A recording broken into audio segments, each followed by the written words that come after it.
ਬਠਿੰਡਾ ਜ਼ਿਲ੍ਹੇ ਦੇ ਪਿੰਡ ਦੁੱਲੇਵਾਲਾ ਵਿੱਚ ਬੁੱਧਵਾਰ ਦੀ ਸ਼ਾਮ ਗੁਟਕਾ ਸਾਹਿਬ ਦੀ ਬੇਅਦਬੀ ਦੀ ਮੰਦਭਾਗੀ ਘਟਨਾ ਵਾਪਰੀ, ਜਿੱਥੇ ਕਿਸੇ ਸ਼ਰਾਰਤੀ ਅਨਸਰ ਨੇ ਸਰਕਾਰੀ ਸਕੂਲ ਦੇ ਨੇੜੇ ਗੁਟਕਾ ਸਾਹਿਬ ਦੇ ਪਵਿੱਤਰ ਅੰਗ ਪਾੜ ਕੇ ਸੁੱਟ ਦਿੱਤੇ, ਜਿਸ ਤੋਂ ਬਾਅਦ ਉੱਥੋਂ ਲੰਘ ਰਹੇ ਕਿਸੇ ਵਿਅਕਤੀ ਦਾ ਧਿਆਨ ਗੁਟਕਾ ਸਾਹਿਬ ਦੇ ਖਿਲਰੇ ਹੋਏ ਅੰਗਾਂ ਤੇ ਪਿਆ ਤਾਂ ਉਸਨੇ ਤੁਰੰਤ ਇਸ ਦੀ ਸੂਚਨਾ ਗੁਰਦੁਆਰਾ ਕਮੇਟੀ ਦੇ ਪ੍ਰਧਾਨ ਗੁਰਮੀਤ ਸਿੰਘ ਅਤੇ ਮੱਖਣਜੀਤ ਸਿੰਘ ਨੂੰ ਦਿੱਤੀ। ਸਤਿ ਸ਼੍ਰੀ ਅਕਾਲ ਜੀ, ਤੁਸੀਂ ਦੇਖ ਰਹੇ ਹੋ ਆਰਐਮਬੀ ਟੈਲੀਵਿਜ਼ਨ। ਪੰਜਾਬ ਦੇ ਵਿੱਚ ਆਏ ਦਿਨ ਬੜੀਆਂ ਘਟਨਾਵਾਂ ਹੁੰਦੀਆਂ ਗਈਆਂ। ਪਿਛਲੇ ਜੇ ਹਫ਼ਤੇ ਦੀ ਗੱਲ ਕਰਦੇ ਹਾਂ, ਜ਼ਿਲ੍ਹਾ ਫਤਿਹਗੜ੍ਹ ਸਾਹਿਬ ਵਿਖੇ ਇੱਕ ਬੇਅਦਬੀ ਦੀ ਘਟਨਾ ਸਾਹਮਣੇ ਆਈ ਤੇ ਅੱਜ ਜੇ ਆਪਾਂ ਗੱਲ ਕਰਦੇ ਹਾਂ, ਅੱਜ ਅਸੀਂ ਖੜ੍ਹੇ ਹਾਂ ਬਠਿੰਡਾ ਜ਼ਿਲ੍ਹੇ ਦੇ ਪਿੰਡ ਦੁੱਲੇਵਾਲਾ ਵਿਖੇ, ਤਹਿਸੀਲ ਫੂਲ ਵਿਖੇ, ਜਿੱਥੇ ਬੀਤੀ ਰਾਤ ਇੱਕ ਬੇਅਦਬੀ ਦੀ ਘਟਨਾ ਸਾਹਮਣੇ ਆਉਂਦੀ ਆ। ਗੁਟਕਾ ਸਾਹਿਬ ਦੇ ਅੰਗ ਜੋ ਕਿ ਇੱਕ ਸਕੂਲ, ਸਰਕਾਰੀ ਸਕੂਲ ਦੇ ਕੋਲੋਂ ਬਰਾਮਦ ਹੋਏ ਆ, ਉੱਥੇ ਅੰਗ ਖਿਲਰੇ ਪਏ ਸੀ। ਜਿਸ ਨੌਜਵਾਨ ਨੂੰ ਉਹ ਅੰਗ ਮਿਲਿਆ ਉਹ ਸਾਡੇ ਨਾਲ ਮੌਜੂਦ ਆ।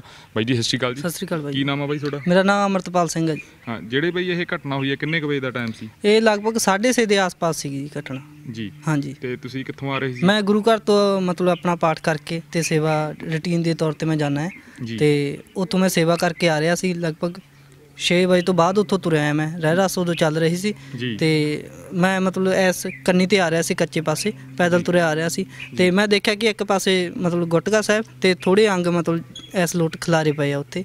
ਤੇ ਮੈਂ ਨਾਲ ਦੀ ਨਾਲ ਇੱਥੋਂ ਜੋ ਆ ਰਹੇ ਸੀ ਮੋਟਰਸਾਈਕਲ ਤੇ, ਪਹਿਲਾਂ ਮੈਂ ਉਹਨਾਂ ਨੂੰ ਰੋਕਿਆ। ਮੈਂ ਕਿਹਾ ਵੀ ਚਾਚਾ ਜੀ ਇੱਥੇ ਗੁਟਕਾ ਸਾਹਿਬ ਦੀ ਬੇਅਦਬੀ ਕੀਤੀ ਪਈ ਆ। ਉਹਨਾਂ ਨੇ ਰੁਕੇ ਉਹ ਤੇ ਉਹਨਾਂ ਨੇ ਕਿਹਾ ਵੀ ਹਾਂ। ਮੈਂ ਕਿਹਾ ਚਲੋ ਮੈਂ ਫੋਨ ਲਾਉਣਾ ਪ੍ਰਧਾਨ ਜੀ ਨੂੰ ਤੇ ਕਮੇਟੀ ਮੈਂਬਰਾਂ ਨੂੰ ਸੂਚਿਤ ਕੀਤਾ, ਸਰਪੰਚ ਸਾਹਿਬ ਨੂੰ ਫੋਨ ਲਾਇਆ। ਮੈਂ 3-4 ਮਿੰਟਾਂ ਦੇ ਵਿੱਚ ਹੀ ਸਾਰੇ ਇੱਥੇ ਆ ਗਏ, ਪਿੰਡ ਦੇ ਜਿਹੜੇ ਸੱਜਣ ਸੀ। ਉਸ ਤੋਂ ਬਾਅਦ ਪੰਚਾਇਤ ਨੇ ਪ੍ਰਸ਼ਾਸਨ ਨੂੰ ਸੂਚਿਤ ਕੀਤਾ। ਥੋੜ੍ਹੇ ਸਮੇਂ ਵਿੱਚ ਹੀ ਮਤਲਬ ਆਪਣੇ SHO ਸਾਹਿਬ ਫੂਲ ਇੱਥੇ ਆ ਗਏ।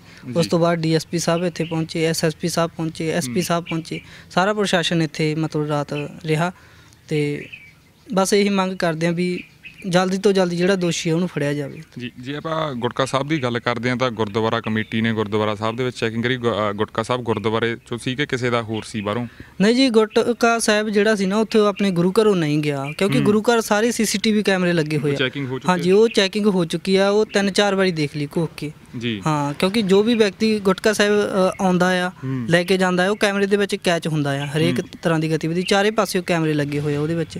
ਤੇ ਉੱਦਾਂ ਦੀ ਕੋਈ ਵੀ ਮਤਲਬ ਪ੍ਰਸ਼ਾਸਨ ਨੂੰ ਜਾਂ ਕਮੇਟੀ ਨੇ ਆਪ ਦੇ ਤੌਰ ਤੇ ਵੀ ਦੇਖਿਆ, ਕੋਈ ਵੀ ਵਿਅਕਤੀ ਮਤਲਬ ਜੋ ਨਿਤਨੇਮ ਕਰ ਰਿਹਾ ਉਹ ਗੁਟਕਾ ਉੱਥੇ ਵਾਪਸ ਵੀ ਕਰ ਰਿਹਾ। ਮੈਂ ਆਪ ਨਿਤਨੇਮ ਕਰਕੇ ਉੱਥੇ ਗੁਟਕਾ ਵਾਪਸ ਕੀਤਾ, ਉਹਦੇ ਵਿੱਚ ਸਾਰਾ ਕੁਝ ਉਹਦੇ ਵਿੱਚ ਆ।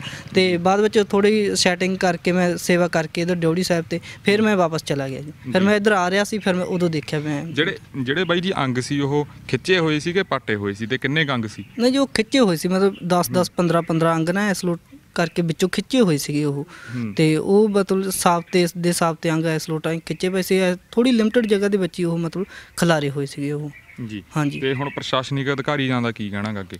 ਪ੍ਰਸ਼ਾਸਨ ਆਪਣੀ ਮਤਲਬ ਜਾਂਚ ਕਰ ਰਿਹਾ ਆ ਹੁਣ, ਤੇ ਉਹਨਾਂ ਨੇ ਮਤਲਬ ਫਿੰਗਰਪ੍ਰਿੰਟ ਵਗੈਰਾ ਜਿਹੜੇ ਉਹ ਫਿਲੌਰ ਤੋਂ ਹੁਣ ਕਹਿੰਦੇ ਵੀ ਉੱਥੋਂ ਹੋਏਗਾ ਉਹ। ਤੇ ਹੁਣ ਅਗਲੀ ਕਾਰਵਾਈ ਪ੍ਰਸ਼ਾਸਨ ਬਹੁਤ ਵਧੀਆ ਕਰ ਰਿਹਾ ਫਿਲਹਾਲ। ਤੁਹਾਡੇ ਵੀ ਹੁਣ ਤੱਕ ਜਦੋਂ ਤੱਕ ਆਪਾਂ ਸ਼ੂਟ ਕਰ ਰਹੇ ਹਾਂ ਕੋਈ ਫਿੰਗਰਪ੍ਰਿੰਟ ਵਗੈਰਾ ਲੈਤੇ ਗਏ ਆ? ਨਹੀਂ ਜੀ ਨਹੀਂ, ਮੇਰੇ ਹਜੇ ਤੱਕ ਕੋਈ ਫਿੰਗਰਪ੍ਰਿੰਟ ਨਹੀਂ ਲਏ। ਤੇ ਔਰ ਨਾ ਹੀ ਮਤਲਬ ਰਾਤ ਮੈਨੂੰ ਪ੍ਰਸ਼ਾਸਨ ਨੇ ਪੁੱਛਤਾਛ ਕੀਤੀ, ਆਪਾਂ ਵੀ ਵਧੀਆ ਸਹਿਯੋਗ ਕੀਤਾ। ਮਾਨਯੋਗ SSP ਸਾਹਿਬ ਦਾ, DSP ਸਾਹਿਬ ਦਾ, ਜਿਵੇਂ ਉਹਨਾਂ ਨੇ ਅੱਗੇ ਵੀ ਕਿਹਾ, ਆਪਾਂ ਉਹਨਾਂ ਨੂੰ ਪੂਰਾ ਸਹਿਯੋਗ ਦੇਣ ਦੇ ਲਈ ਤਿਆਰ ਹਾਂ। ਤੇ ਜਲਦ ਤੋਂ ਜਲਦ ਜਿਹੜਾ ਇਹ ਦੋਸ਼ੀਆਂ ਨੂੰ ਫੜਿਆ ਜਾਵੇ ਤੇ ਤਾਂ ਕਰਕੇ ਵੀ ਇਹ ਘੋਰ ਬੇਅਦਬੀ ਕਰਨ ਵਾਲੇ ਜਿਹੜੇ ਵਿਅਕਤੀ ਆ ਉਹ ਬਚ ਨਾ ਸਕਣ ਜੀ। ਧੰਨਵਾਦ ਜੀ। Thank you. ਦੋਸਤੋ, ਆਪਾਂ ਗੱਲਬਾਤ ਕਰਨ ਦੀ ਕੋਸ਼ਿਸ਼ ਕਰਾਂਗੇ, ਜਿਹੜੇ ਮੌਜੂਦਾ ਸਰਪੰਚ ਨੇ ਉਹਨਾਂ ਨਾਲ ਵੀ ਗੱਲਬਾਤ ਕਰਾਂਗੇ ਤੇ ਜਾਣਾਂਗੇ ਵੀ ਕੀ ਮਾਮਲਾ ਗਾ, ਤੇ ਜੇ ਹੋ ਸਕਿਆ ਤਾਂ ਪ੍ਰਸ਼ਾਸਨਿਕ ਅਧਿਕਾਰੀਆਂ ਨਾਲ ਵੀ ਆਪਾਂ ਗੱਲਬਾਤ ਕਰਨ ਦੀ ਕੋਸ਼ਿਸ਼ ਕਰਾਂਗੇ। ਸਰਪੰਚ ਸਾਹਿਬ ਸਤਿ ਸ਼੍ਰੀ ਅਕਾਲ ਜੀ। ਸਤਿ ਸ਼੍ਰੀ ਅਕਾਲ ਜੀ। ਜਿਹੜੀ ਘਟਨਾ ਹੋਈ ਉਹਦੇ ਬਾਰੇ ਦੱਸੋ, ਜਿਹੜੀ ਬੇਅਦਬੀ ਹੋਈ ਹੈ ਗੁਟਕਾ ਸਾਹਿਬ ਦੇ ਪਾਵਨ ਅੰਗਾਂ ਦੀ। ਉਹਦੇ ਬਾਰੇ ਜੀ, ਮੈਂ ਪਿੰਡ ਸੀਗਾ, ਨਿਤਨੇਮ ਕਰਦਾ ਸੀ ਜੀ। ਮੈਨੂੰ ਟੈਲੀਫੋਨ ਗਿਆ ਜੀ ਵੀ ਗੁਟਕਾ ਸਾਹਿਬ ਪਾੜਤਾ ਜੀ। 6:20 ਦਾ ਕੰਮ ਹੈ ਜੀ। ਉੱਥੇ ਸਾਰੀ ਸੰਗਤ ਆ ਗਈ ਜੀ, ਇਕੱਠੇ ਹੋਏ ਜੀ। ਤੇ SSP ਸਾਹਿਬ ਵੀ ਆ ਗਿਆ, SP ਸਾਹਿਬ ਵੀ ਆ ਗਿਆ, ਇੰਸਪੈਕਟਰ ਸਾਹਿਬ ਵੀ ਆ ਗਿਆ ਜੀ। ਉਸ ਤੋਂ ਬਾਅਦ ਸੰਗਤ ਨੂੰ ਪਰੇ ਕਰਤਾ ਜੀ। ਉੱਥੋਂ ਸਾਰਾ ਕੁਝ ਦੇਖਿਆ ਵੀ ਗੁਟਕਾ ਪਾੜ ਕੇ ਸਿੱਟਿਆ ਸਕੂਲ ਦੇ ਨਾਲ, ਪ੍ਰਾਇਮਰੀ ਸਕੂਲ ਹੈ ਜੀ। ਤੇ ਉਸ ਤੋਂ ਬਾਅਦ ਫਿਰ ਜੀ ਬਠਿੰਡੇ ਹੋਰ ਟੀਮ ਆ ਗਈ, ਫਿਰ ਚੱਕ ਕੇ ਜੀ ਇੱਥੇ ਲਿਆਂਦਾ ਗੁਰਦੁਆਰਾ ਸਾਹਿਬ ਜੀ। ਉਸ ਤੋਂ ਬਾਅਦ ਜੀ ਹੁਣ ਕਰਕੇ ਸਾਰਾ ਸੇਪ ਤੇ ਫਲਾਵਰ ਲੈ ਕੇ ਜਾਂਦੇ ਜੀ। ਇਹਦੇ ਫਿੰਗਰਪ੍ਰਿੰਟ ਹੋਏ ਹੋ ਗਏ ਜੀ, ਮਤਲਬ ਕਲੀਅਰ ਨਹੀਂ ਆਏ ਜੀ, ਫਲਾਵਰ ਜਾ ਕੇ ਹੋਣਗੇ ਜੀ। ਤੇ ਜਿਹੜਾ ਗੁਰਦੁਆਰਾ ਸਾਹਿਬ ਦੇ ਕੈਮਰੇ ਵਗੈਰਾ ਚੈੱਕ ਕਰ ਲਏ? ਇਹ ਕਰ ਲਏ ਜੀ। ਗੁਟਕਾ ਸਾਹਿਬ ਗੁਰਦੁਆਰਾ ਸਾਹਿਬ ਦਾ? ਨਹੀਂ ਜੀ, ਗੁਟਕਾ ਸਾਹਿਬ ਬਾਹਰ ਦਾ। ਅੱਛਾ ਜੀ। ਹਾਂਜੀ, ਉਹ ਗੁਟਕਾ ਸਾਹਿਬ ਬਾਹਰ ਦਾ। ਇੱਥੇ ਕੋਈ ਇਹਨਾਂ ਨੇ ਲਿਸਟ ਬਣਾਈ ਵੀ ਹੈ ਜੀ। ਗੁਟਕਾ ਸਾਹਿਬ ਇੱਥੋਂ ਦਾ ਨਹੀਂ, ਬਾਹਰ ਦਾ ਹੈ ਜੀ ਤੇ ਜਿਹੜੇ ਮੁੰਡੇ ਨੂੰ ਸਭ ਤੋਂ ਪਹਿਲਾਂ ਬਰਾਮਦ ਹੋਇਆ ਸੀ ਜੀ ਉੱਥੋਂ ਪਾਵਨ ਅੰਗ ਜਿਹੜੇ ਨੇ ਦੱਸਿਆ ਸੀ ਪਿੰਡ 'ਚ, ਉਹ ਮੁੰਡਾ ਕਿੱਥੋਂ ਦਾ ਜੀ? ਪਿੰਡ ਦਾ? ਉਹ ਦੁੱਲੇ ਵਾਲੇ ਦਾ ਜੀ। ਉਹ ਪਿੰਡ ਦਾ ਹੀ ਆ? ਉਹ ਇੱਥੋਂ ਗਿਆ ਸੀ ਗੁਰਦੁਆਰਾ ਨਿਤਨੇਮ ਕਰਕੇ ਜੀ। ਸਾਹਿਬ ਗੁਟਕਾ ਸਾਹਿਬ ਰੱਖ ਕੇ ਤੇ ਬਾਬੇ ਨੂੰ ਮਿਲ ਕੇ ਗਿਆ। ਬਾਬਾ ਜੀ ਮੈਂ ਚੱਲਿਆ ਨਿਗਾਹ ਰੱਖਿਓ। ਜੀ ਉਹ ਨਿੱਤੀ ਆਉਂਦਾ ਜੀ। ਉਹ ਬੇਅਦਬੀ ਹੋਈ ਹੈ ਇਹ ਭਲਕੇ ਦੁੱਲੇ ਵਾਲਾ ਪਿੰਡ ਵਿਖੇ, ਹੁਣ ਤੁਸੀਂ ਆਏ ਹੋ ਸਾਰੇ, ਕੀ ਪ੍ਰਸ਼ਾਸਨ ਕਹਿ ਰਿਹਾ ਹੈਗਾ? ਪ੍ਰਸ਼ਾਸਨ ਨੇ ਕੀ ਕਿਹਾ ਤੁਹਾਨੂੰ? ਪ੍ਰਸ਼ਾਸਨ ਨੇ ਜੋ ਕੁਝ ਕਿਹਾ, ਜੋ ਕੁਝ ਹਮੇਸ਼ਾ ਕਹਿੰਦਾ ਉਹੀ ਕਿਹਾ ਜੀ। ਜਦੋਂ ਤੋਂ ਇਹ ਘਟਨਾਵਾਂ ਹੋਣ ਲੱਗੀਆਂ ਜੀ ਵੀ ਅਸੀਂ ਛੇਤੀ ਲੱਭਾਂਗੇ, ਇਹ ਕੰਮ ਪ੍ਰਸ਼ਾਸਨ ਦਾ ਲੱਭਣਾ। ਤੇ ਸਾਨੂੰ ਜੋ ਮਹਿਸੂਸ ਹੁੰਦਾ ਹੈ ਵੀ ਕੈਪਟਨ ਵੀ ਡੇਰੇ ਵਾਲਿਆਂ ਦੀਆਂ ਵੋਟਾਂ ਵੱਲ ਝੁਕ ਰਹੇ। ਕੈਪਟਨ ਦੀ ਸਰਕਾਰ ਦੇ 2 ਮੰਤਰੀਆਂ ਨੇ ਬਰਗਾੜੀ ਆ ਕੇ ਐਲਾਨ ਕੀਤਾ ਗੁਰੂ ਗ੍ਰੰਥ ਸਾਹਿਬ ਵੱਲ ਹੱਥ ਕਰਕੇ ਵੀ ਜਿੰਨਾ ਚਿਰ ਸਾਡੀ ਸਰਕਾਰ ਆ ਉਹਨਾਂ ਚਿਰ ਕੋਈ ਡੇਰੇ ਵਾਲੇ ਜਿਨ੍ਹਾਂ ਨੇ ਗੁਰੂ ਗ੍ਰੰਥ ਸਾਹਿਬ ਮਹਾਰਾਜ ਦੀ ਬੇਅਦਬੀ ਕੀਤੀ ਹੈ ਬਾਹਰ ਨਹੀਂ ਆਵੇ।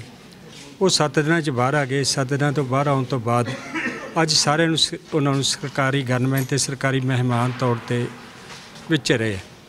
ਇਹੀ ਸੁਖਬੀਰ ਸਿੰਘ ਬਾਦਲ ਨੇ ਕੀਤੇ ਜਿਨ੍ਹਾਂ ਨੇ ਬੇਅਦਬੀ ਕੀਤੀ। ਬਿੱਟੂ ਵਰਗੇ ਜਿਹੜੇ ਮਾਰੇ ਗਏ ਉਹਨਾਂ ਨੂੰ ਬਹੁਤ ਵੱਡੀਆਂ ਸਿਕਿਉਰਟੀਆਂ, ਬੜੀਆਂ ਵੱਡੀਆਂ ਸਰਕਾਰੀ ਸਹੂਲਤਾਂ ਦਿੱਤੀਆਂ ਸੀ। ਇਸ ਕਰਕੇ ਸਰਕਾਰ ਦੇ ਉੱਤੇ ਸਾਨੂੰ ਕੋਈ ਬਹੁਤਾ ਭਰੋਸਾ ਨਹੀਂ। ਉਹ ਹਮੇਸ਼ਾ ਇੱਕ ਗੱਲ ਕਹਿੰਦੇ ਜੀ ਪਾਗਲ ਆ, ਪਾਗਲ ਗੁਰੂ ਗ੍ਰੰਥ ਸਾਹਿਬ ਨੂੰ ਹੀ ਕਰਨ ਆਉਂਦੇ। ਜਿਹੜੇ ਬੰਦਿਆਂ ਨੇ ਪਿੱਛੇ ਫੜੇ ਗਏ ਸਾਰੇ ਡੇਰੇ ਵਾਲਿਆਂ ਦੀ, ਡੇਰੇ 'ਚੋਂ ਪੈਸੇ ਆਏ। ਦੇਖੋ ਮੈਂ ਤੁਹਾਨੂੰ ਇੱਕ ਬੇਨਤੀ ਕਰਾਂ ਤੁਹਾਡੇ ਰਾਹੀਂ ਲੋਕਾਂ ਨੂੰ ਵੀ ਇਹ ਕਰਨੀ ਚਾਹੁੰਦੇ ਆ, ਇਹ 'ਚ ਸਾਡੀ ਅਸੀਂ ਆਪਣੀ ਗੱਲ ਨਹੀਂ ਕਹਿ ਰਹੇ, ਇਹ ਪ੍ਰਸ਼ਾਸਨ ਦੀ ਗੱਲ ਹੈ। ਇਹ ਜੁਡੀਸ਼ੀਅਲ ਦੇ ਵਿੱਚ ਜਾ ਕੇ ਬਿਆਨ ਦਿੱਤੇ ਡੇਰੇ ਵਾਲੇ ਜਿਹੜੇ ਫੜੇ ਗਏ ਵੀ ਸਾਨੂੰ ਪੈਸਾ ਡੇਰੇ ਤੋਂ ਆਇਆ 2 ਕਰੋੜ ਰੁਪਈਆ। ਆ ਤੁਹਾਡੇ ਭਗਤੇ ਦੇ ਸੀ, ਉਹਨਾਂ ਨੇ ਵੀ ਬਿਆਨ ਦਿੱਤੇ, ਇੱਥੋਂ ਨੇੜੇ ਦੇ ਸੀਗੇ। ਤੇ ਉਹ ਬੈਂਕ ਦੇ ਵਿੱਚ ਸਟੇਟਮੈਂਟ ਵੀ ਕਢਵਾ ਲਈ 2 ਕਰੋੜ ਰੁਪਈਆ ਖਾਤਿਆਂ 'ਚ ਆਇਆ। ਪਰ ਉਹ ਡੇਰੇ ਵਾਲੇ ਨੂੰ ਕਿਉਂ ਨਹੀਂ ਗ੍ਰਿਫਤਾਰ ਕੀਤਾ ਜਾ ਰਿਹਾ? ਪਰਚਾ ਜ਼ਰੂਰ ਕੱਟਿਆ ਗਿਆ, ਪਰਚੇ ਕੱਟਣ ਤੋਂ ਬਾਅਦ ਉਹਨੂੰ ਗ੍ਰਿਫਤਾਰ ਕਿਉਂ ਨਹੀਂ ਕੀਤਾ ਜਾ ਰਿਹਾ? ਇਸ ਕਰਕੇ ਸਾਨੂੰ ਸਰਕਾਰ ਦੇ ਉੱਤੇ ਬਹੁਤਾ ਕੋਈ ਭਰੋਸਾ ਨਹੀਂ। ਸਾਡਾ ਸਾਰੀਆਂ ਜਥੇਬੰਦੀਆਂ ਦਾ ਗੁਰੂ ਦੇ ਉੱਤੇ ਭਰੋਸਾ ਹੈ ਤੇ ਪੰਥ ਦੀ ਸ਼ਕਤੀ 'ਤੇ ਭਰੋਸਾ ਹੈ। ਅਸੀਂ 7 ਦਿਨਾਂ ਦਾ ਸਾਰੇ ਰਲ ਕੇ ਸਰਕਾਰ ਨੂੰ, ਪ੍ਰਸ਼ਾਸਨ ਨੂੰ ਅਲਟੀਮੇਟਮ ਦਿੱਤਾ ਹੈ। ਜੇ 7 ਦਿਨਾਂ ਦੇ ਵਿੱਚ ਕੋਈ ਨਾ ਫੈਸਲਾ ਇਹ ਦੋਸ਼ੀ ਸਾਹਮਣੇ ਆਏ, ਅਸੀਂ ਸਾਰੇ ਇੱਕ ਅੱਧੇ ਦਿਨ 'ਚ ਫੈਸਲਾ ਕਰਕੇ ਤਕੜੇ ਤੌਰ 'ਤੇ ਫਿਰ ਇੱਕ ਫੈਸਲਾ ਕੋਈ ਲੜਾਈ ਲੜਨੀ ਪੈਣੀ ਹੈ। ਸਾਡੇ ਨਿੱਜੀ ਵਿੱਚ ਇਹ ਫੈਸਲਾ ਹੈਗਾ ਸਾਂਝਾ। ਦੂਜਾ ਸਾਡਾ ਇੱਕ ਦੂਜਾ ਵੀ ਸਾਰਿਆਂ ਦਾ ਵੀ ਡੇਰੇ ਦੇ ਉੱਤੇ ਜਿਹੜੀ ਅਸੀਂ ਮੰਗ ਕਰ ਰਹੇ ਹਾਂ, ਸਾਰੇ ਪੰਜਾਬ 'ਚ ਜਿਹੜੀਆਂ ਇਹ ਝੂਠ ਦੀਆਂ ਦੁਕਾਨਾਂ ਬੰਦ ਹੋਣੀਆਂ ਚਾਹੀਦੀਆਂ। ਇਸ ਘਟਨਾ ਨੂੰ ਲੈ ਕੇ ਤੁਸੀਂ ਕਿਵੇਂ ਦੇਖਦੇ ਹੋ? ਕਿਉਂਕਿ ਜਦ ਕਿ ਡੇਰੇ ਦਾ ਪਿਛਲਾ ਪਿੰਡ ਆ ਗਿਆ ਜੀ ਇਹ ਡੇਰੇ ਦਾ ਸਾਡੀ ਰਾਏ ਤਾਂ ਬੜੀ ਸਪਸ਼ਟ ਹੈ। ਜਦੋਂ ਪਹਿਲਾਂ ਹੀ ਸਾਡੀ ਰਾਏ ਨਹੀਂ, ਇਹ ਡੇਰੇ ਵਾਲਿਆਂ ਦੀ ਸਪਸ਼ਟ ਹੈ। ਜਿਹੜੇ ਫੜੇ ਗਏ ਵੀ ਸਾਨੂੰ ਪੈਸਾ ਉੱਥੋਂ ਆਉਂਦਾ, ਇਹ ਡੇਰੇ ਵਾਲਿਆਂ ਦੀ ਘਟਨਾ ਹੈ। ਇਹਦਾ ਹੱਲ ਆ ਵੀ ਜਿਹੜਾ ਇੱਥੇ ਕੂੜ ਦੀ ਚਰਚਾ ਦਾ ਵੱਡਾ ਥੰਮ ਆ ਸਲਾਵਤਪੁਰਾ, ਇਹ ਪਹਿਲਾਂ ਜਦੋਂ ਉੱਥੇ ਤਲਵੰਡੀ ਸਾਬੋ ਇਕੱਠ ਹੋਇਆ ਸੀ ਉਦੋਂ ਢਾਉਣੋਂ ਬਚ ਰਿਹਾ ਸੀ। ਇਹਦਾ ਹੱਲ ਇੱਕੋ ਹੀ ਹੈ ਵੀ ਪੰਜਾਬ 'ਚ ਇਹਦੀ ਜਿਵੇਂ ਸਰਹੰਦ ਦੀ ਇੱਟ ਨਾਲ ਇੱਟ ਵਜਾ ਦਿੱਤੀ ਗਈ ਹੈ, ਇਹਦੀ ਪੰਥ ਨੂੰ ਵਜਾਉਣੀ ਪੈਣੀ ਹੈ। ਅੱਜ ਵਜਾ ਦੇਣ, ਕੱਲ੍ਹ ਵਜਾ ਦੇਣ, ਉਹਨਾਂ 'ਚ ਸਾਡੇ ਕੋਲ ਕੋਈ ਰਸਤਾ ਹੈ ਨਹੀਂ। ਪਿੰਡ ਵਾਲਿਆਂ ਨਾਲ ਕੋਈ ਗੱਲਬਾਤ ਹੋਈ ਜੀ ਤੁਹਾਡੀ? ਨਹੀਂ, ਮੈਂ ਤਾਂ ਹੁਣ ਇੱਥੇ ਆਈ ਹਾਂ, ਮੇਰੀ ਨਹੀਂ ਕੋਈ ਘੱਟ ਤੋਂ ਘੱਟ ਬਾਬਾ ਜੀ ਹੋਰੀ ਇਹਨਾਂ ਦੀ ਹੋਈ ਮੈਨੂੰ ਨਹੀਂ ਪਤਾ। ਹਾਂਜੀ, ਉਹਨਾਂ ਦਾ ਕੀ ਕਹਿਣਾ ਜੀ ਕਮੇਟੀ ਦਾ ਜਾਂ ਗੁਰਦੁਆਰਾ ਕਮੇਟੀ ਦਾ? ਉਹ ਕਹਿੰਦੇ ਸੀ ਅਸੀਂ ਆਪਣੇ ਤੌਰ ਤੇ ਪੈਰਵਾਈ ਕਰਾਂਗੇ ਜੀ। ਹਾਂ, ਵੀ ਅਸੀਂ ਕੋਈ ਬਾਹਰਲੇ ਬੰਦਿਆਂ ਨੂੰ ਅੱਗੇ ਨਹੀਂ ਆਉਣ ਦਿਆਂ ਕਿਸੇ ਕੰਮ 'ਚ, ਅਸੀਂ ਆਪਣੇ ਤੌਰ ਤੇ ਕਰਾਂਗੇ। ਚਲੋ ਫਿਰ ਆਪਾਂ ਕੋਈ ਜ਼ਿਆਦਾ ਉਹਨਾਂ ਨਾਲ ਹੋ ਨਹੀਂ ਕੀਤਾ, ਕਿਉਂਕਿ ਪਿੰਡ ਦਾ ਅਗਲਾ ਹਰ ਇੱਕ ਬੰਦਾ ਚਾਹੁੰਦਾ ਪਤਾ ਨਹੀਂ ਬਾਹਰ ਲੈ ਕੇ ਮਾਹੌਲ ਖਰਾਬ ਕਰਦੇ ਆ। ਪਰ ਜਿੰਨੀਆਂ ਕਿ ਜਥੇਬੰਦੀਆਂ ਵਾਲੇ ਖੜੇ ਨੇ ਸਾਰੇ, ਹਰ ਵੇਲੇ ਜਿੱਥੇ ਵੀ ਗੁਰੂ ਗ੍ਰੰਥ ਸਾਹਿਬ ਦੀ ਬੇਅਦਬੀ ਹੁੰਦੀ ਅੱਗੇ ਵੱਧ ਚੜ੍ਹ ਕੇ ਪਹੁੰਚਦੇ ਆ। ਅਸੀਂ ਵੀ ਸਾਰੇ ਆਏ ਹਾਂ ਕਿਉਂਕਿ ਸਾਨੂੰ ਗੁਰੂ ਗ੍ਰੰਥ ਸਾਹਿਬ ਤੋਂ ਬਿਨਾਂ ਹੋਰ ਕੁਛ ਨਹੀਂ ਆ। ਜੋ ਕੱਪੜੇ ਪਾਏ ਆ, ਜੋ ਰੋਟੀਆਂ ਖਾਂਦੇ ਆ ਜਾਂ ਗੱਡੀਆਂ 'ਤੇ ਚੱਲਾਂਗੇ, ਸਾਰੇ ਗੁਰੂ ਗ੍ਰੰਥ ਸਾਹਿਬ ਕਰਕੇ ਆ। ਕਿਹੜੀ ਜਥੇਬੰਦੀਆਂ ਜਿਹੜੇ ਮੌਜੂਦ ਨੇ ਅੱਜ ਇੱਥੇ? ਇੱਥੇ ਯੂਨਾਈਟਿਡ ਅਕਾਲੀ ਦਲ ਤੋਂ ਭਾਈ ਗੁਰਦੀਪ ਸਿੰਘ ਬਠਿੰਡਾ ਆਏ ਨੇ, ਦਮਦਮੀ ਟਕਸਾਲ ਤੋਂ ਭਾਈ ਅਮਰਜੀਤ ਸਿੰਘ ਜੀ ਮਰਿਆਦਾ ਉਹ ਵੀ ਆਏ ਨੇ, ਸ਼੍ਰੋਮਣੀ ਅਕਾਲੀ ਦਲ ਅੰਮ੍ਰਿਤਸਰ ਤੋਂ ਭਾਈ ਓਂਕਾਰ ਸਿੰਘ ਬਰਾੜ, ਗੁਰਚਰਨ ਸਿੰਘ ਭਗਤਾ ਹੋਰ ਆਏ ਨੇ, ਦਲ ਖਾਲਸਾ ਤੋਂ ਬਾਬਾ ਹਰਦੀਪ ਸਿੰਘ ਗੁਰੂ ਸਰ ਮਹਾਰਾਜ ਆਏ ਨੇ, ਸ਼੍ਰੋਮਣੀ ਕਮੇਟੀ ਦੇ ਮੈਂਬਰ ਭਾਈ ਸਾਹਿਬ ਜਗਤਾਰ ਸਿੰਘ ਜੀ ਰੋਡੇ ਪਰਿਵਾਰ ਤੋਂ ਉਹ ਵੀ ਆਏ ਨੇ, ਸਾਰੇ ਪਹੁੰਚੇ ਹੋਏ ਨੇ ਜੀ। ਇੰਟਰਨੈਸ਼ਨਲ ਪੰਥਕ ਦਲ ਤੋਂ ਬਾਬਾ ਪਰਮਿੰਦਰ ਸਿੰਘ ਜੀ ਬਠਿੰਡੇ ਜ਼ਿਲ੍ਹੇ ਦੇ ਪ੍ਰਧਾਨ ਨੇ, ਉਹ ਵੀ ਆਏ ਹੋਏ ਨੇ, ਭਾਈ ਰਣਜੀਤ ਸਿੰਘ ਜੀ ਬਾਂਦਰ, ਸਾਰੇ ਇੱਥੇ ਪਹੁੰਚੇ ਹੋਏ ਨੇਗੇ ਜ਼ਿੰਮੇਵਾਰ ਸੱਜਣ। ਸਾਡੇ ਨਾਲ ਮੌਜੂਦ ਨੇ SGPC ਦੇ ਨੁਮਾਇੰਦੇ ਜੋ ਕਿ ਤਖਤ ਸ੍ਰੀ ਦਮਦਮਾ ਸਾਹਿਬ ਤੋਂ ਆਏ ਨੇ, ਭਾਈ ਨਿਰਪੈ ਸਿੰਘ ਜੀ ਮਾਲਵਾ ਜ਼ੋਨ ਦੇ ਨੁਮਾਇੰਦੇ ਨੇ। ਭਾਈ ਸਾਹਿਬ, ਆਏ ਦਿਨ ਨਵੀਆਂ ਘਟਨਾਵਾਂ ਹੁੰਦੀਆਂ ਗਈਆਂ, ਪਹਿਲਾਂ ਫਤਿਹਗੜ੍ਹ ਸਾਹਿਬ ਵਿਖੇ ਹੋਈ, ਹੁਣ ਬਠਿੰਡਾ ਵਿਖੇ, ਇਹ ਦੁੱਲੇ ਵਾਲਾ ਪਿੰਡ ਵਿਖੇ ਹੋਈ। ਸ਼੍ਰੋਮਣੀ ਕਮੇਟੀ ਦਾ ਜੇ ਆਪਾਂ ਕਹਿ ਦਈਏ ਵੀ ਪਹਿਲਾਂ ਵੀ ਆਪਾਂ ਨੂੰ ਪਤਾ 2015 ਦੇ ਵਿੱਚ ਕੀ ਕੁਝ ਹੋਇਆ, ਇਹੋ ਜਿਹੀਆਂ ਘਟਨਾਵਾਂ ਨਾ ਹੁਣ ਕੋਈ ਕਦਮ ਚੁੱਕ ਰਹੀ ਹੈ ਸ਼੍ਰੋਮਣੀ ਕਮੇਟੀ? ਹਾਂਜੀ, ਮੈਂ ਜਿੱਥੋਂ ਤੱਕ ਸ਼੍ਰੋਮਣੀ ਕਮੇਟੀ ਦੇ ਵਿੱਚ ਵਿਚਰ ਰਿਹਾ ਜੀ, ਜਿਹੜਾ ਗੁਰੂ ਗ੍ਰੰਥ ਸਾਹਿਬ ਜੀ ਦਾ ਵੇਰਵਾ ਸੀ ਜੀ, ਸ਼੍ਰੋਮਣੀ ਗੁਰਦੁਆਰਾ ਪ੍ਰਬੰਧਕ ਕਮੇਟੀ ਨੇ ਹਰ ਇੱਕ ਗੁਰੂ ਗ੍ਰੰਥ ਸਾਹਿਬ ਦੇ ਸਰੂਪ ਦੇ ਪਿੱਛੇ ਇੱਕ ਕੋਡ ਲਿਖਿਆ ਹੋਇਆ ਹੈ, ਜੋ ਕਿ ਸਾਨੂੰ ਸੁਚੇਤ ਹੋਣ ਦੀ ਲੋੜ ਹੈ ਕਿ ਉਹ ਕੋਡ ਹਰ ਗੁਰਦੁਆਰਾ ਸਾਹਿਬ ਦੇ ਗ੍ਰੰਥੀ ਨੂੰ, ਹਰ ਗੁਰਦੁਆਰਾ ਸਾਹਿਬ ਦੇ ਪ੍ਰਬੰਧਕ ਨੂੰ ਤੇ ਹਰ ਇੱਕ ਪਾਠੀ ਨੂੰ ਉਹਦੇ ਬਾਰੇ ਨੌਲੇਜ ਹੋਣੀ ਚਾਹੀਦੀ ਹੈ ਕਿ ਕਿਸ ਕੋਡ ਦਾ ਜਿਹੜਾ ਸਰੂਪ ਹੈ ਉਹ ਸਾਡੇ ਗੁਰਦੁਆਰਾ ਸਾਹਿਬ ਦੇ ਵਿੱਚ ਹੈ ਜਾਂ ਨਹੀਂ ਹੈ। ਜਦੋਂ ਆਪਾਂ ਕਿਸੇ ਦੇ ਘਰ ਸਰੂਪ ਲੈ ਕੇ ਜਾਂਦੇ ਆ ਜਾਂ ਫਿਰ ਨਵਾਂ ਸਰੂਪ ਸ਼੍ਰੋਮਣੀ ਗੁਰਦੁਆਰਾ ਪ੍ਰਬੰਧਕ ਕਮੇਟੀ ਤੋਂ ਲਿਆ ਜਾਂਦਾ ਹੈ ਤਾਂ ਉਸ ਸਮੇਂ ਉਹ ਕੋਡ ਹੈ ਜਿਹੜਾ ਉਹ ਨੋਟ ਕੀਤਾ ਜਾਵੇ, ਤੇ ਜਦੋਂ ਵਿਰਧ ਸਰੂਪ ਜਮ੍ਹਾਂ ਕਰਵਾਉਣਾ ਹੈ ਤਾਂ ਉਸ ਸਮੇਂ ਵੀ ਉਹ ਕੋਡ ਹੈ ਜਿਹੜਾ ਉਹ ਆਪਣੇ ਕੋਲੇ ਪ੍ਰਬੰਧਕ ਕਮੇਟੀਆਂ ਲਿਖ ਕੇ ਰੱਖਣਾ। ਸੋ ਹਰ ਇੱਕ ਸਰੂਪ ਦਾ ਵੇਰਵਾ ਅਸੀਂ ਇਕੱਤਰ ਕਰ ਰਹੇ ਹਾਂ। ਸਾਡੇ ਜਿੰਨੇ ਵੀ ਪ੍ਰਚਾਰਕ ਨੇ, ਕੇਵਲ ਇੰਡੀਆ ਦੇ ਵਿੱਚ ਨਹੀਂ, ਭਾਰਤ ਵਿੱਚ ਨਹੀਂ, ਬਾਹਰਲੇ ਦੇਸ਼ਾਂ ਵਿੱਚ ਵੀ ਪ੍ਰਧਾਨ ਸਾਹਿਬ ਜੀ ਵੱਲੋਂ ਹੁਕਮ ਜਾਰੀ ਕੀਤਾ ਗਿਆ ਕਿ ਹਰ ਗੁਰਦੁਆਰਾ ਸਾਹਿਬ, ਹਰ ਘਰ ਦੇ ਵਿੱਚ ਜਿਹੜਾ ਵੀ ਸਰੂਪ ਪਿਆ ਹੈ ਉਸ ਸਰੂਪ ਦਾ ਪੂਰਾ ਵੇਰਵਾ ਇਕੱਤਰ ਕੀਤਾ ਜਾਵੇ। ਅਸੀਂ ਤਕਰੀਬਨ ਪੰਜਾਬ ਦੇ ਵਿੱਚੋਂ ਕਰ ਚੁੱਕੇ ਹਾਂ। ਭਾਈ ਸਾਹਿਬ, ਜੇ ਆਪਾਂ ਗੱਲ ਕਰਦੇ ਹਾਂ ਗੁਟਕਾ ਸਾਹਿਬ ਦੀ, ਗੁਟਕਾ ਸਾਹਿਬ ਬਾਹਰ ਦੁਕਾਨਾਂ ਤੇ ਵੀ ਵਿਕ ਰਹੇ ਆ, ਕੋਈ ਗਿਣਤੀ ਨਹੀਂ, ਕੋਈ ਮਿਣਤੀ ਨਹੀਂ ਹੋ ਰਹੀ ਇਹ ਚੀਜ਼ਾਂ ਦੀ। ਨਾ ਜੇ ਆਪਾਂ ਗੱਲ ਕਰੀਏ ਪ੍ਰੈਸਾਂ ਵਾਲੇ ਧੜਾ ਧੜ ਛਾਪ ਰਹੇ ਆ, ਉਹ ਵੀ ਇੱਕ ਮਤਲਬ ਵੀ ਆਪਾਂ ਕਹਿ ਦਈਏ ਵੀ ਇਹ ਨਹੀਂ ਸ਼੍ਰੋਮਣੀ ਕਮੇਟੀ ਨੇ ਨਿਸ਼ਚਿਤ ਕੀਤਾ ਵੀ ਫਲਾਨੀ ਪ੍ਰੈਸ ਤੋਂ ਛਪਣੇ ਚਾਹੀਦੇ ਆ ਜਾਂ ਇਹ ਉਹਦੇ ਲਈ ਕੀ ਹੋ ਰਿਹਾ, ਕਿਉਂਕਿ ਜਿਹੜੀ ਇਹ ਬੇਅਦਬੀ ਹੋਈ ਹੈ ਇਹ ਵੀ ਗੁਟਕਾ ਸਾਹਿਬ ਦੇ ਅੰਗਾਂ ਦੀ। ਹਾਂਜੀ ਹਾਂਜੀ, ਜਿੱਥੋਂ ਤੱਕ ਸਰੂਪਾਂ ਦੀ ਗੱਲ ਹੈ, ਸ੍ਰੀ ਗੁਰੂ ਗ੍ਰੰਥ ਸਾਹਿਬ ਜੀ ਦੇ ਸਰੂਪ ਹੈ ਜਿਹੜੇ ਉਹ ਸਿੰਘ ਸਾਹਿਬ ਜੀ ਨੇ ਬਿਆਨ ਜਾਰੀ ਕੀਤਾ ਕਿ ਕਿਸੇ ਵੀ ਪ੍ਰੈਸ ਤੋਂ ਨਹੀਂ ਛਾਪਣਗੇ, ਕੇਵਲ ਸ਼੍ਰੋਮਣੀ ਗੁਰਦੁਆਰਾ ਪ੍ਰਬੰਧਕ ਕਮੇਟੀ ਹੀ ਸਰੂਪ ਦੀ ਛਪਾਈ ਕਰੇਗੀ। ਅਗਲੀ ਜਿਹੜੀ ਗੱਲ ਹੈ ਗੁਟਕਾ ਸਾਹਿਬ ਦੀ, ਸਿੰਘ ਸਾਹਿਬ ਜੀ ਨੂੰ ਅਸੀਂ ਬੇਨਤੀ ਕਰਾਂਗੇ ਕਿ ਉਹ ਇੱਧਰ ਥੋੜ੍ਹਾ ਜਿਹਾ ਧਿਆਨ ਦੇਣ। ਭਾਵੇਂ ਕਿ ਪਹਿਲਾਂ ਸਿੰਘ ਸਾਹਿਬ ਜੀ ਨੇ ਇਹ ਗੱਲ ਵਿਚਾਰੀ ਹੈ ਕਿ ਗੁਟਕਾ ਸਾਹਿਬ ਹੈ ਜਿਹੜੇ ਉਹ ਸ਼੍ਰੋਮਣੀ ਗੁਰਦੁਆਰਾ ਪ੍ਰਬੰਧਕ ਕਮੇਟੀ ਤੋਂ ਹੀ ਛਪਣ, ਪਰ ਫਿਰ ਵੀ ਆਪਾਂ ਉਹਨਾਂ ਨੂੰ ਨਿੱਜੀ ਤੌਰ ਤੇ ਬੇਨਤੀ ਕਰਾਂਗੇ। ਪਰ ਜਿਹੜੀ ਮੈਂ ਬੇਨਤੀ ਕਰਨਾ ਚਾਹੁੰਦਾ ਸਮੂਹ ਸੰਗਤ ਨੂੰ, ਕਿਉਂਕਿ ਹਰ ਗੁਰਦੁਆਰਾ ਸਾਹਿਬ ਦੇ ਵਿੱਚ, ਹਰ ਪਿੰਡ ਦੇ ਵਿੱਚ ਗੁਰਦੁਆਰਾ ਸਾਹਿਬ ਹੈ, ਤੇ ਗੁਰਦੁਆਰਾ ਸਾਹਿਬ ਦੇ ਵਿੱਚ ਜੇ ਪ੍ਰਬੰਧਕ ਵੀਰ ਵੀ ਥੋੜ੍ਹਾ ਜਿਹਾ ਆਪਣਾ ਫਰਜ਼ ਸਮਝਣ ਕਿ ਪਿੰਡ ਦੇ ਵਿੱਚ ਕਿੰਨੇ ਗੁਟਕੇ ਹੈ, ਇੱਕ ਘਰ ਦੇ ਵਿੱਚ ਕਿੰਨੇ ਗੁਟਕੇ ਹੈ, ਉਹ ਇੱਕ ਫਾਰਮ ਤਿਆਰ ਕਰਕੇ ਪਿੰਡ ਦੇ ਵਿੱਚ ਪ੍ਰਬੰਧਕ ਕਮੇਟੀਆਂ, ਗੁਰਦੁਆਰਾ ਪ੍ਰਬੰਧਕ ਕਮੇਟੀਆਂ ਉਹ ਗੁਟਕਿਆਂ ਦੀ ਗਿਣਤੀ ਰੱਖਣ, ਉਹਨਾਂ ਦੀ ਉੱਪਰਲੀ ਫੋਟੋ ਲੈ ਕੇ ਗੁਰਦੁਆਰਾ ਸਾਹਿਬ ਦੇ ਵਿੱਚ ਸੰਭਾਲੀ ਜਾਵੇ ਤਾਂ ਸ਼ਾਇਦ ਬਹੁਤ ਸੋਹਣਾ ਅਸੀਂ ਉਪਰਾਲਾ ਕਰ ਸਕਦੇ ਹਾਂ। ਜੇ ਬਾਈ ਜੀ ਆਪਾਂ ਗੱਲ ਕਰਦੇ ਹਾਂ ਵੱਖੋ ਵੱਖ ਸੰਪਰਦਾਵਾਂ ਛਾਪ ਰਹੀਆਂ ਗਈਆਂ ਗੁਟਕੇ, ਉਹ ਤਾਂ ਹੁਣ ਸ਼੍ਰੋਮਣੀ, ਇਹ ਤਾਂ ਬੜੇ ਸਾਲਾਂ ਤੋਂ ਗੱਲ ਆ, ਸ਼੍ਰੋਮਣੀ ਕਮੇਟੀ ਦੇ ਧਿਆਨ 'ਚ ਤਾਂ ਹੋਊਗੀ ਇਹ ਗੱਲ ਵੀ ਬਾਹਰ ਦੁਕਾਨਾਂ ਦੇ ਵੀ ਬਾਹਰ ਵੀ ਵਿਕ ਰਹੇ ਆ, ਜਿਹੜੇ ਕਕਾਰ ਵੇਚਦੇ ਆ ਉਹ ਵੀ ਵੇਚ ਰਹੇ ਆ, ਵੱਖੋ ਵੱਖ ਚਾਹੇ ਡੇਰਿਆਂ ਦੇ ਬਾਹਰ ਵੀ ਹੁਣ ਗੁਟਕੇ ਵਿਕ ਰਹੇ ਆ, ਬੜੀਆਂ ਸਾਰੀਆਂ ਠਾਠਾਂ ਉੱਥੇ ਵੀ ਗੁਟਕੇ ਵਿਕ ਰਹੇ ਆ। ਮਤਲਬ ਇਹ 'ਤੇ ਵੀ ਕੋਈ ਹੋਣੀ ਚਾਹੀਦੀ ਹੈ ਚੀਜ਼। ਕੀ ਤੁਹਾਨੂੰ ਲੱਗਦਾ ਵੀ ਹਜੇ ਵੀ ਉਹਨਾਂ ਦੇ ਧਿਆਨ 'ਚ ਕਰਨੀ ਪਊਗੀ ਇਹ ਗੱਲ? ਨਹੀਂ ਜੀ, ਸਿੰਘ ਸਾਹਿਬ ਦੇ ਧਿਆਨ ਵਿੱਚ ਹੈ, ਉਹ ਕੋਸ਼ਿਸ਼ ਕਰ ਰਹੇ ਆ ਕਿ ਇਸ ਤਰੀਕੇ ਦੇ ਨਾਲ ਕੋਈ ਕਾਰਜ ਕੀਤਾ ਜਾਵੇ। ਸਾਰੀਆਂ ਸੰਗਤਾਂ ਨੂੰ ਸਾਥ ਦੇਣਾ ਚਾਹੀਦਾ ਹੈ, ਸੰਸਥਾਵਾਂ ਨੂੰ ਸਾਥ ਦੇਣਾ ਚਾਹੀਦਾ, ਕਿਉਂਕਿ ਜਿਹੜੀਆਂ ਸੰਸਥਾਵਾਂ ਇਹ ਕਹਿੰਦੀਆਂ ਕਿ ਗੁਟਕੇ ਨਹੀਂ ਛਾਪਣੇ ਚਾਹੀਦੇ, ਬਲਕਿ ਉਹ ਆਪ ਖੁਦ ਛਾਪ ਰਹੀਆਂ। ਪਰ ਜਿਵੇਂ ਕਿ ਆਮ ਆਪਾਂ ਵੇਖਿਆ ਸੀ ਕਈ ਸੀਮੈਂਟ ਵੇਚਣ ਵਾਲੀਆਂ ਜਾਂ ਫਿਰ ਕੋਈ ਹੋਰ ਕੰਪਾਈਨਾਂ ਬਣਾਉਣ ਵਾਲੇ, ਉਹਨਾਂ ਨੇ ਗੁਟਕੇ ਛਪਾਏ ਸੀ ਤੇ ਉੱਪਰਲੇ ਪਾਸੇ ਉਹਨਾਂ ਨੇ ਆਪਣੀ ਐਡ ਲਾਈ ਸੀ। ਪਰ ਜਿੰਨੇ ਕੁ ਗੁਟਕੇ ਮੇਰੇ ਧਿਆਨ ਵਿੱਚ ਆਏ ਹੈ ਤੇ ਅਸੀਂ ਉਹਨਾਂ ਗੁਟਕਿਆਂ ਨੂੰ ਵੇਖ ਕੇ ਉਹਨਾਂ ਦੇ ਉੱਤੇ ਕਾਰਵਾਈਆਂ ਕੀਤੀਆਂ ਨੇ ਕਿ ਜਿਨ੍ਹਾਂ ਨੇ ਗੁਰੂ ਸਾਹਿਬ ਦੀ ਬਾਣੀ ਨੂੰ ਗਲਤ ਇਸਤੇਮਾਲ ਕੀਤਾ ਹੈ। ਪਰ ਫਿਰ ਵੀ ਅਸੀਂ ਕੋਸ਼ਿਸ਼ ਕਰਾਂਗੇ ਜਿੰਨੀਆਂ ਵੀ ਸੰਸਥਾਵਾਂ ਜੇ ਛਾਪ ਵੀ ਰਹੀਆਂ, ਜੇ ਅੱਜ ਦੀ ਵਰਤਮਾਨ ਦੀ ਜੇ ਗੱਲ ਕਰੀਏ ਤਾਂ ਉਹਨਾਂ ਦਾ ਕਿਤੇ ਨਾ ਕਿਤੇ ਉਹਨਾਂ ਦਾ ਫਰਜ਼ ਵੀ ਬਣਦਾ ਹੈ। ਜੇ ਅਸੀਂ ਪ੍ਰਾਈਵੇਟ ਤੌਰ 'ਤੇ 100 ਗੁਟਕਾ ਛਾਪਦੇ ਹਾਂ ਜਾਂ 200 ਗੁਟਕਾ ਛਾਪਦੇ ਹਾਂ ਤੇ ਘੱਟੋ ਘੱਟ ਉਹ ਗੁਟਕਿਆਂ ਦੀ ਗਿਣਤੀ ਜਾਂ ਜਿਸ ਨੂੰ ਉਹ ਦੇ ਰਹੇ ਨੇ ਉਸ ਦਾ ਨਾਂ, ਪੂਰਾ ਵੇਰਵਾ, ਉਸ ਦਾ ਪਿੰਡ, ਪੂਰਾ ਵੇਰਵਾ ਉਹਦਾ ਲਿਖ ਕੇ ਉਹਨੂੰ ਪਤਾ ਲੱਗੇ ਕਿ ਫਲਾਨੇ ਥਾਂ 'ਤੇ ਅਸੀਂ ਇੰਨੇ ਗੁਟਕੇ ਦੇ ਰਹੇ ਹਾਂ। ਕਿਤੇ ਕਿਤੇ ਸਾਡਾ ਵੀ ਫਰਜ਼ ਬਣਦਾ ਹੈ, ਕਿਉਂਕਿ ਕਈ ਵਾਰ ਐਸਾ ਹੁੰਦਾ ਹੈ ਜੇ ਆਪਾਂ ਕਹਿ ਦਈਏ ਗੁਟਕਿਆਂ ਦੀ ਛਪਾਈ ਬਾਰੇ, ਕਈ ਵਾਰ ਚਲੋ ਕਈ ਸੰਸਥਾਵਾਂ ਭਾਵਨਾ ਸਹਿਤ ਛਾਪਦੀਆਂ, ਪਰ ਉਹਨਾਂ ਦੀ ਅਣਗਹਿਲੀ ਹੈ ਕਿ ਉਹ ਇੱਧਰ ਜਿਹੜਾ ਧਿਆਨ ਦੇਣ ਦੀ ਲੋੜ ਸੀ ਉਹਨਾਂ ਨੇ ਨਹੀਂ ਦਿੱਤਾ। ਤੇ ਜਿਵੇਂ ਕਿ ਸ਼੍ਰੋਮਣੀ ਗੁਰਦੁਆਰਾ ਪ੍ਰਬੰਧਕ ਕਮੇਟੀ ਤੋਂ ਅਸੀਂ ਗੁਟਕੇ ਲੈ ਕੇ ਆਉਂਦੇ ਹਾਂ ਤਾਂ ਜੇ 100 ਗੁਟਕਾ ਲਿਆ ਜਾਂਦਾ ਤਾਂ 100 ਗੁਟਕੇ ਦਾ ਵੇਰਵਾ ਰੱਖਿਆ ਜਾਂਦਾ। ਜੇ ਇੱਕ ਗੁਟਕਾ ਵੀ ਤੁਸੀਂ ਲੈ ਕੇ ਆਉਣਾ ਤੇ ਸ਼੍ਰੋਮਣੀ ਕਮੇਟੀ ਉਹ ਲਿਖਦੀ ਹੈ ਕਿ ਫਲਾਨੇ ਬੰਦੇ ਦੇ ਕੋਲ ਫਲਾਨੇ ਨਗਰ ਦੇ ਵਿੱਚ ਇਹ ਗੁਟਕਾ ਗਿਆ ਹੈਗਾ।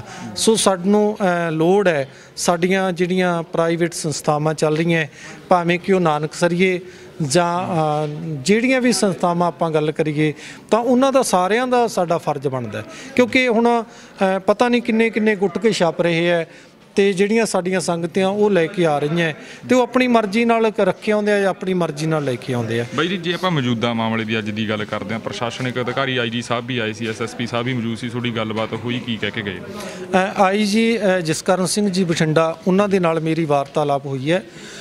ਉਹਨਾਂ ਨੇ ਗੁਰੂ ਸਾਹਿਬ ਜੀ ਦਾ ਜਿਹੜਾ ਗੁਟਕਾ ਸਾਹਿਬ ਦੇ ਜਿਹੜੇ ਅੰਗ ਸੀ ਔਰ ਗੁਟਕਾ ਸਾਹਿਬ ਉਹਨਾਂ ਨੇ ਬੜੇ ਸਤਿਕਾਰ ਦੇ ਨਾਲ ਇਸ ਨਗਰ ਦੇ ਵਿੱਚੋਂ ਲੈ ਕੇ ਗਏ ਹੈ ਔਰ ਫਲੋਰ ਵਿਖੇ ਉਹਨਾਂ ਨੇ ਕਿਹਾ ਸੀ ਅਸੀਂ ਇਹਦੀ ਜਿਹੜੀ ਪ੍ਰਿੰਟ ਸਨਾਖਤ ਹੈ ਉਹ ਕਰਨੀ ਹੈ ਤੇ ਤਕਰੀਬਨ 1 ਜਾਂ 2 ਦਿਨਾਂ ਦੇ ਬਾਅਦ ਜਾਂ ਤਾਂ ਇਹ ਸੰਗਤ ਨੂੰ ਅਸੀਂ ਵਾਪਸ ਕਰ ਦਾਂਗੇ ਜਾਂ ਫਿਰ ਸਿੰਘ ਸਾਹਿਬ ਗਿਆਨੀ ਹਰਪ੍ਰੀਤ ਸਿੰਘ ਜੀ ਨਾਲ ਵਿਚਾਰ ਕਰਕੇ ਅਸੀਂ ਉਹ ਗੁਟਕੇ ਨੂੰ ਅਸੀਂ ਆਪ ਜੀ ਨੂੰ ਦੇ ਦਾਂਗੇ। ਤੇ ਅਗਲੀ ਜਿਹੜੀ ਉਹਨਾਂ ਨੇ ਗੱਲ ਕਹੀ ਹੈ ਵੀ ਤਕਰੀਬਨ ਅਸੀਂ ਕੋਸ਼ਿਸ਼ ਕਰਾਂਗੇ ਬਹੁਤ ਜਲਦੀ ਹੀ ਜਿਹੜੇ ਇਹ ਪਾਪੀਆਂ ਨੇ ਪਾਪ ਕੀਤਾ ਹੈ ਉਹਨਾਂ ਨੂੰ ਜਲਦ ਤੋਂ ਜਲਦੀ ਅਸੀਂ ਪਕੜਨ ਦੀ ਕੋਸ਼ਿਸ਼ ਕਰਾਂਗੇ। ਔਰ ਮੈਂ ਉਹਨਾਂ ਦੇ ਕੋਲੋਂ ਇੱਕ ਹਲਫੀਆ ਬਿਆਨ ਵੀ ਲਿਖਵਾਇਆ ਆਈਜੀ ਤੋਂ ਜਸਕਰਨ ਸਿੰਘ ਜੀ ਤੋਂ ਕਿ ਅਸੀਂ FI ਦਰਜ ਕਰ ਲਈ ਹੈ, ਜਿਹੜੀ 118 ਨੰਬਰ ਹੈ FI ਦਰਜ ਕੀਤੀ ਹੈ 118 ਨੰਬਰ ਤੇ ਉਹਨਾਂ ਨੇ 8 ਦਿਨ ਦਾ ਸਾਡੇ ਨਾਲ ਜਿਹੜਾ ਵਾਅਦਾ ਕੀਤਾ ਤੇ 8 ਦਿਨਾਂ ਦੇ ਵਿੱਚ ਉਹ ਕਹਿੰਦੇ ਅਸੀਂ ਤੁਹਾਡੇ ਸਾਹਮਣੇ ਕੋਈ ਨਾ ਕੋਈ ਬੰਦਾ ਪਕੜ ਕੇ ਲੈ ਕੇ ਆਵਾਂਗੇ। ਪਰ ਜੇਕਰ ਸਰਕਾਰ ਇਸ ਗੱਲ ਤੋਂ ਅਜੇ ਵੀ ਅਣਜਾਣਪੁਣਾ ਆਪਣੇ ਆਪ ਨੂੰ ਪੇਸ਼ ਕਰਦੀ ਹੈ ਕਿ ਅਸੀਂ ਅਣਜਾਣ ਹੈ ਜਾਂ ਸਹੀ ਰੂਪ ਵਿੱਚ ਸਾਡੇ ਸਾਹਮਣੇ ਘਟਨਾਕ੍ਰਮ ਕਰਨ ਵਾਲੇ ਬੰਦਿਆਂ ਨੂੰ ਨਾ ਲੈ ਕੇ ਆਂਦਾ ਤੇ ਅਗਲਾ ਜਿਹੜਾ ਫੈਸਲਾ ਜਥੇਬੰਦੀਆਂ ਦੇ ਨਾਲ ਤੇ ਸਿੰਘ ਸਾਹਿਬਾਨ ਗਿਆਨੀ ਹਰਪ੍ਰੀਤ ਸਿੰਘ ਜੀ ਨੂੰ ਬੇਨਤੀ ਕਰਕੇ ਅਗਲਾ ਜਿਹੜਾ ਅਸੀਂ ਫੈਸਲਾ ਉਹ ਲਵਾਂਗੇ। ਪਰ ਅਸੀਂ 8 ਦਿਨਾਂ ਤੱਕ ਅਸੀਂ ਅਜੇ ਵੇਟ ਕਰਾਂਗੇ ਕਿ ਕੈਪਟਨ ਸਰਕਾਰ ਹੈ ਜਿਹੜੀ ਉਹ ਇਹ ਸਾਨੂੰ ਕਿੰਨਾ ਕੁ ਇਨਸਾਫ ਦਿੰਦੀ ਹੈ, ਕਿਉਂਕਿ 2-3 ਘਟਨਾਵਾਂ ਸਾਡੇ ਸਾਹਮਣੇ ਆਈਆਂ ਭਾਵੇਂ ਕਿ ਕੈਪਟਨ ਅਮਰਿੰਦਰ ਸਿੰਘ ਜੀ ਨੇ ਉਸ ਸਮੇਂ ਗੁਟਕਾ ਹੱਥ ਵਿੱਚ ਪਕੜ ਕੇ ਇਹ ਕਿਹਾ ਸੀ ਕਿ ਅਸੀਂ ਨਸ਼ੇ ਰੋਕ ਦਾਂਗੇ, ਅਸੀਂ ਗੁਰੂ ਗ੍ਰੰਥ ਸਾਹਿਬ ਦੀ ਬੇਅਦਬੀ ਰੋਕ ਦਾਂਗੇ। ਪਰ ਅੱਜ ਉਹਨਾਂ ਦੇ ਸਮੇਂ ਦੇ ਅੰਦਰ ਹੀ ਜਿੱਥੇ ਨਸ਼ਿਆਂ ਦੀ ਆਪਾਂ ਵੇਖ ਰਹੇ ਹਾਂ ਨੌਜਵਾਨੀ ਨਸ਼ਿਆਂ ਨਾਲ ਮਰ ਰਹੀ ਹੈ, ਉੱਥੇ ਅੱਜ ਆਪਾਂ ਵੇਖਦੇ ਹਾਂ ਕਿ ਗੁਰੂ ਗ੍ਰੰਥ ਸਾਹਿਬ ਦੀ ਬੇਅਦਬੀ ਰੁਕੀ ਨਹੀਂ ਹੈ। ਇਹਦਾ ਇੱਕ ਵੱਡਾ ਕਾਰਨ ਇਹ ਹੈ ਕਿ ਜੇ ਸਹੀ ਰੂਪ 'ਚ ਦੇਖੀਏ ਤਾਂ ਜਿਹੜਾ ਬੰਦਾ ਇੱਕ ਵਾਰੀ ਪਕੜਿਆ ਜਾਂਦਾ ਹੈ ਉਹਨੂੰ ਬਹੁਤੀ ਪ੍ਰਕਿਰਿਆ ਵਿੱਚ ਦੀ ਲੰਘਾਉਣ ਦੀ ਲੋੜ ਨਹੀਂ, ਉਹਨੂੰ ਚੌਂਕ ਦੇ ਵਿੱਚ ਖੜਾ ਕੇ ਤੇ ਸੰਗਤਾਂ ਦੇ ਸਾਹਮਣੇ ਉਹਨੂੰ ਸਜ਼ਾ ਦੇਣੀ ਚਾਹੀਦੀ ਹੈ। ਸੋ ਇਹ ਮੈਂ ਬੇਨਤੀ ਕਰਾਂਗਾ, ਅਸੀਂ ਆਸ ਵੀ ਕਰਦੇ ਹਾਂ ਕੈਪਟਨ ਸਰਕਾਰ ਤੋਂ ਕਿ ਜਲਦੀ ਤੋਂ ਜਲਦੀ ਸਾਨੂੰ ਇਨਸਾਫ ਮਿਲੇ। ਸੋ ਮੈਂ ਧੰਨਵਾਦ ਕਰੂੰਗਾ ਇਸ ਨਗਰ ਦੇ ਜੋ ਪ੍ਰਬੰਧਕ ਵੀਰ ਹੈ ਸਰਦਾਰ ਵੀਰਾ ਸਿੰਘ ਜੀ ਜੋ ਮੌਜੂਦਾ ਸਰਪੰਚ ਨੇ ਤੇ ਗੁਰਦੁਆਰਾ ਸਾਹਿਬ ਦੇ ਜਿਹੜੇ ਪ੍ਰਬੰਧਕ ਵੀਰ ਆ ਉਹ ਬੜੇ ਸਿਆਣੇ ਹੈ। ਉਹਨਾਂ ਨੇ ਜਿਵੇਂ ਵੀ ਅਸੀਂ ਕਿਹਾ ਵੀ ਆਪਾਂ ਹੁੱਲੜਬਾਜ਼ੀ ਨਹੀਂ ਕਰਨੀ, ਨੌਜਵਾਨਾਂ ਨੇ ਬੜਾ ਸਾਡਾ ਸਾਥ ਦਿੱਤਾ ਹੈ ਕਿਉਂਕਿ ਹਜੇ ਅਸੀਂ ਇਹ ਕਹਾਂਗੇ ਕਿ ਸ਼ਾਂਤੀ ਦੇ ਨਾਲ ਅਸੀਂ ਇਨਸਾਫ ਦੀ ਮੰਗ ਕਰਾਂਗੇ। ਇਸ ਤੋਂ ਬਾਅਦ ਅਗਲਾ ਜਿਹੜਾ ਫੈਸਲਾ ਹੋਵੇਗਾ ਉਹ ਜਥੇਬੰਦੀਆਂ ਤੇ ਸਿੰਘ ਸਾਹਿਬਾਨ ਗਿਆਨੀ ਹਰਪ੍ਰੀਤ ਸਿੰਘ ਦੀ ਰਾਏ ਦੇ ਨਾਲ ਲਿਆ ਜਾਵੇਗਾ। ਧੰਨਵਾਦ। ਹਾਂਜੀ।